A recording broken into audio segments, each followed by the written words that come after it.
What's poppin', y'all? Today we're going to talk about how Russ took over hip hop and made the Forbes list using the 48 Laws of Power. This is episode 9 of my series connecting a story and lesson from each chapter of the book to a story in hip hop or the music business.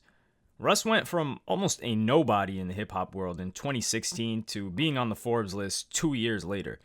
Just how the hell did he make it happen? If you like analysis videos on hip hop and rap, then subscribe to the channel and hit the notification bell. There's a link in the description of the book if you want to buy it. Amazon throws me a couple of shekels. Law 9 is win through your actions, never through argument. Any momentary triumph you have gained through argument is really a Pyrrhic victory. The resentment and ill will you stir up is stronger and lasts longer than any momentary change of opinion. It is much more powerful to get others to agree with you through your actions without saying a word. Demonstrate, do not explicate. This is the first episode we're going to go through 2 different stories to relate to the artist we're talking about because Russ was on both sides of this law, and we'll mention how later on, so sit tight. The first story is one of a Roman engineer. In 131 BC, the Roman consul Publius was sieging the Greek town of Pergamus and needed a battering ram to force through the walls and get in the town. A few days earlier, he saw some huge ship masts in a shipyard in Athens and ordered for the largest to be sent to him right away. The military engineer who got the request was sure that the consul wanted the smaller mast. He kept arguing with the soldiers who sent the order and kept trying to convince them that it was way better for breaching and it would be easier to transport. The soldiers were just following orders and informed the engineer that their leader wasn't someone you argued with, but he knew that they were wrong. The engineer even drew multiple diagrams and told them that he's the expert, tried to explain it to them, but the soldiers knew it was a wrap for them if they disobeyed the order, so they convinced the engineer to just obey the orders. Once they left, it was still on his mind, just nagging at him. Why would he obey an order that he knew was going to fail? So he ended up sending the smaller mast, and once the leaders saw how effective it was, he would reward him for his help, right? Boy, was he wrong. When the smaller mast arrived, Publius questioned his soldiers and asked for an explanation. They told him the engineer kept arguing about a smaller mast, but in the end agreed to send the larger one, and Publius was enraged. He was unable to concentrate on sieging or remember how important it was to breach before the town got reinforcements. The only thing on his mind was the engineer who he wanted to come before him immediately. A couple of days later, the engineer still thought he would be rewarded, and explained to Publius one more time why a smaller mast was better and why he had sent it. He gave the same arguments and said it is in his best interest to listen to experts, and if he would use the battering ram in an attack, he wouldn't regret it. Publius let him finish, and then he had him flogged and scourged with rods in front of his soldiers until he died. This is also a great story because it can relate back to Law 1, which is never outshine the master. If Publius was leading an army, and he was wrong about the size of the mast they needed, it would make him look like a fool, and all the praise would go to the engineer. I can also relate because I used to be like the engineer. I just wouldn't understand how people couldn't see the logic and answer that I laid out right in front of their eyes until I realized that arguing is pointless. There's an excerpt in the chapter saying, "The military engineer was the quintessence of the arguer, a type found everywhere among us. The arguer does not understand that words are never neutral, and that by arguing with the superior, he impugns the intelligence of one more powerful than he. He also has no awareness of the person he's dealing with. Since each man believes that he is right, and words will rarely convince him otherwise, the arguer's reasoning falls on deaf ears. When cornered, he only argues more, digging his own grave. Once he has made the other person feel insecure and inferior in his beliefs, the eloquence of Socrates could not save the situation." This is the situation Russ found himself in when he first started getting attention in hip-hop, around the end of 2016. First through several Vlad interviews, but then during a promo run for his album There's Really a Wolf that was set to release in 2017. Nobody knew who he was, but he had the demeanor of the engineer, and he was right, just like the engineer was. He had a strong fan base and was making a lot more money than many of these rappers that get more attention. He even tried to, logically, explain to people that these rappers they thought were so big need to tour with several other rappers just to tour venues and sell out tickets that he was doing on his own. But nobody wanted to hear any of that. It was falling on deaf ears. The people just labeled him a hater and started a hate campaign that he cleverly capitalized on. Some of you might be thinking like I was when I first read this. If we can't argue our points, then how the hell do we get it across to the other party? And this next story explains how Michelangelo did it, and how Russ took almost the same tactic.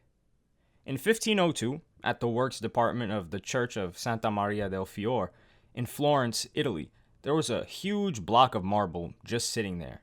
It was at one time a great piece of work, but a bad sculptor made a mistake and bored a hole through it where the legs were supposed to be.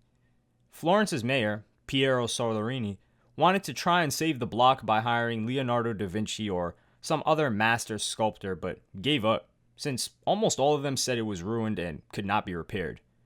It just sat there, a bunch of wasted money, gathering dust, until some friends of Michelangelo wrote to him. He was living in Rome at the time, and they said that by himself, he should be able to make something out of it. Michelangelo came to Florence, looked over the stone, and told them he could carve a beautiful figure. Some weeks later, when he was finishing the final touches, Soderini, the mayor, showed up to the studio. He was feeling himself and was analyzing the work from top to bottom and told Michelangelo he thought it was amazing, but the nose was a little too big. Michelangelo saw that the mayor was standing in a place underneath the figure, so his perspective was distorted. He didn't say a word, but signaled for the mayor to follow him up the scaffolding. He reached to the nose and picked up his chisel, as well as some marble dust that was laying around. The mayor was a couple of feet below him. Michelangelo started to lightly tap his chisel against the nose, but not enough that it would make any change. And with each tap, he would drop some dust he had in his hand.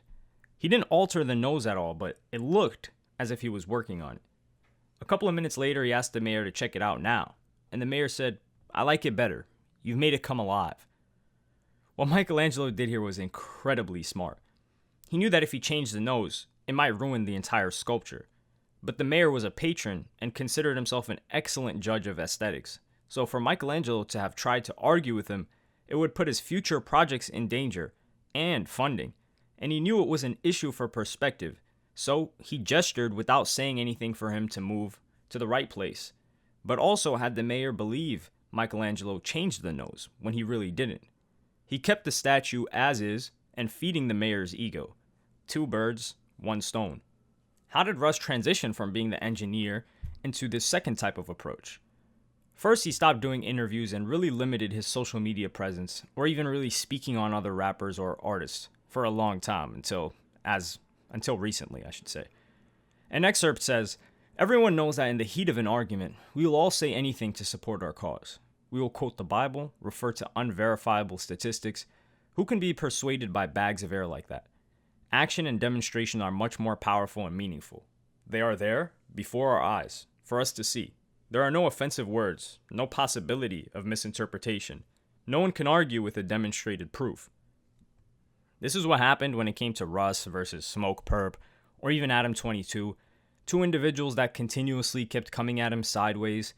Russ didn't address them head on, but behind the scenes and when everyone was asking Smoke Perp what happened to his eye, he came out and said that Russ got him jumped, and Adam 22 came out after and said he was visited by Russ goons as well. And when Smoke Perp tried to wiggle out of it and not admit what really happened, that's when Russ decided to release the footage. That black eye was a symbol. There were no words. You can't argue with that. It changed people's perspective of him as some sort of pretty boy making love songs for the females. Another excerpt that applies. The most powerful persuasion goes beyond action into symbol. The power of a symbol, a flag, a mythic story, a monument to some emotional event, is that everyone understands you without anything being said. In Russ' case, he continuously kept posting pictures on Instagram whenever he received a RIAA certified plaque, whether it was gold or platinum. And after seeing one after the other, you just realized he's actually successful. Especially when you put it against other rappers who get way more attention, but you can't remember the last time they posted a plaque, if they ever received one. And the biggest had to be when he made the Forbes list in 2018 for hip-hop's Cash Kings. That spoke everything that he had been saying for 2 years without him having to utter a word. You could see him tied with Swizz Beatz and alongside the likes of Chance the Rapper, Travis Scott, Birdman, Lil Uzi Vert, Lil Wayne, Logic, and Meek Mill. He was the only newcomer on there. The rest of these guys have been established for years. He took the opportunity to flex a bit on Instagram with the caption, "I ain't make the Dean's list, but I bet I make the Forbes list. 2015 lyrics manifested. Thank you to the fans. Made the Cash Kings list. Tag a rapper who shows cash and jewelry all the time but didn't make the list." This had the fans reevaluating, because at the end of the day, what hip hop fans have always valued is money, and that just proved everything he was saying in 2016 was true.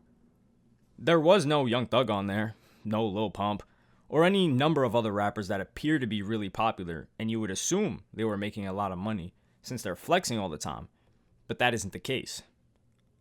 The reversal to this law is as follows. Verbal argument has one vital use in the realm of power: to distract and cover your tracks when you are practicing deception or are caught in a lie.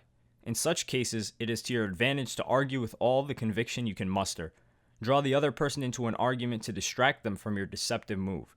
When caught in a lie, the more emotional and certain you appear, the less likely it seems that you are lying.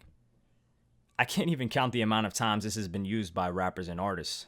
Soulja Boy gotta have used this so many times, one being when he said he bought a $6 million penthouse, but in reality he was just renting it off Airbnb.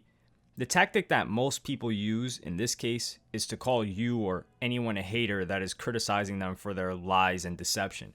Why do they do this? Well, because barely anyone wants to appear as a hater, and it draws them into a different argument entirely. They're no longer talking about what that artist has done that was bad or deceitful or a lie, but they're trying to defend themselves and justify why they aren't haters. It just shifts the entire conversation. What are some examples you've seen of this law in music? On the top right is a playlist of the rest of the series. I suggest you check it out. I'll see you there.